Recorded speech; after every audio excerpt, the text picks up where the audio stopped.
Okay, we're going to read Ada Twist Scientist by Andrea Beatty, illustrated by David Roberts.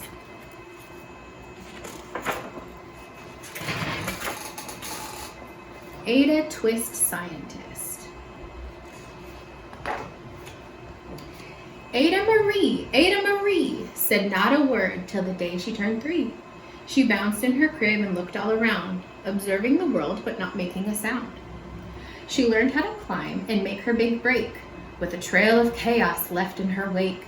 She ran through the day, chasing each sound in sight, and didn't slow down till she conked out at night.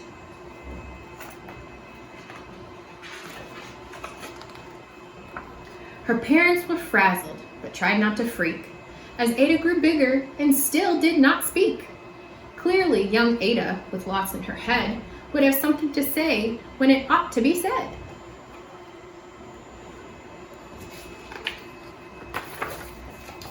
That's just what happened when Ada turned 3. She tore through the house on a fact-finding spree and climbed up the clock just as high as she could. Her parents yelled, "Stop!" as all good parents would. Ada's chin quivered, but she did not cry. She took a deep breath and simply asked, "Why?"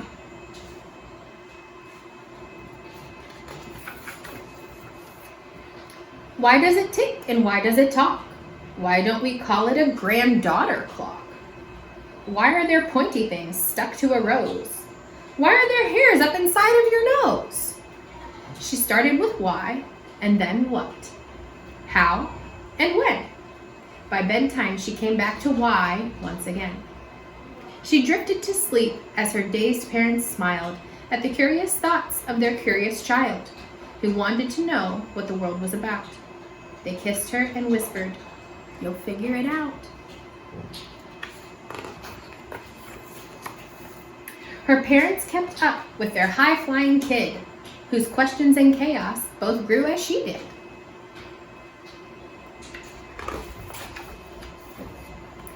Even Miss Greer found her hands were quite full when young Ada's chaos wreaked havoc at school. But this much was clear about Miss Ada Twist. She had all the traits of a great scientist.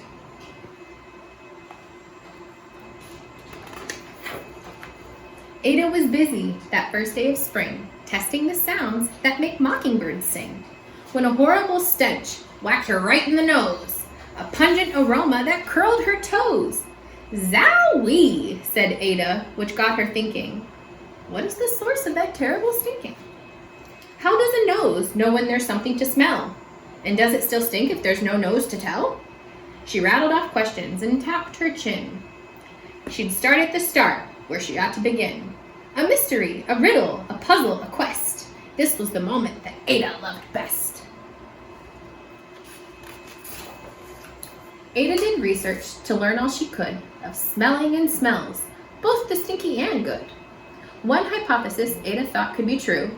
The terrible stink came from Dad's cabbage stew. She tested and tested, but soon Ada knew it was time to come up with hypothesis 2. Then zowie! The stink struck again, just like that. Hypothesis 2, it's caused by the cat. That the cat couldn't make such a stink on its own. It needed perfume and some fancy cologne. So young Ada tested. The test was a flop. She started again, but her parents yelled, "Stop!" Uh-oh, what was she going to do to try and get rid of the stink? Ada Marie, to the thinking chair, now, by the time we count to 3. "Enough," said her mother. "That's it," said her dad. Her parents were frustrated, frazzled, and mad. "Why?" Ada questioned. Her mother said, "No." "What?" Ada queried. Her father said, "Go. You've ruined our supper. You've made the cat stink. Enough with your questions. Now sit there and think." She looked at her parents. Her heart turned to goo. Poor Ada Twist didn't know what to do.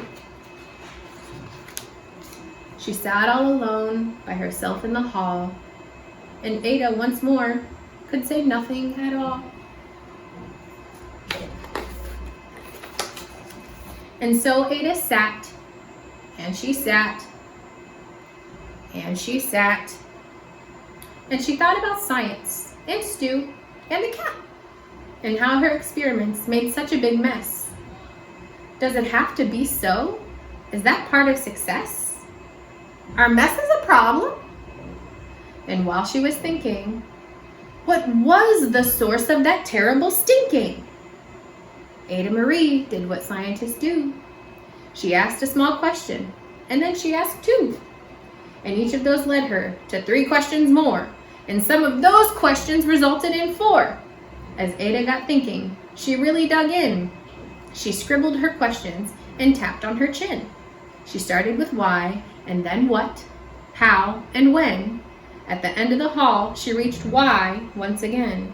Uh-oh. I don't know if this is going to turn out good for her.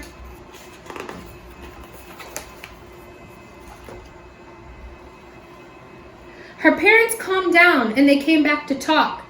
They looked at the hallway and just had to gawk. No patch of bare paint could be seen on the wall. The thinking chair was now the great thinking wall. They watched their young daughter and sighed as they did. What would they do with this curious kid? Who wanted to know what the world was about? They smiled and whispered, "We'll figure it out." And that's what they did, because that's what you do when your kid has a passion and a heart that is true. They remade their world. Now they're all in the act of helping young Ada sort fiction from fact. She asks a lot of questions. How could she resist? It's all in the heart of a young scientist. So instead of getting her in trouble for drawing on the wall, they put paper on the wall so that she could put her ideas without ruining their paint. And as for that smell, what can Ada Twist do but learn all she can with her friends in grade 2? Will they discover the stink that curls toes? Well, that is the question. And someday, who knows?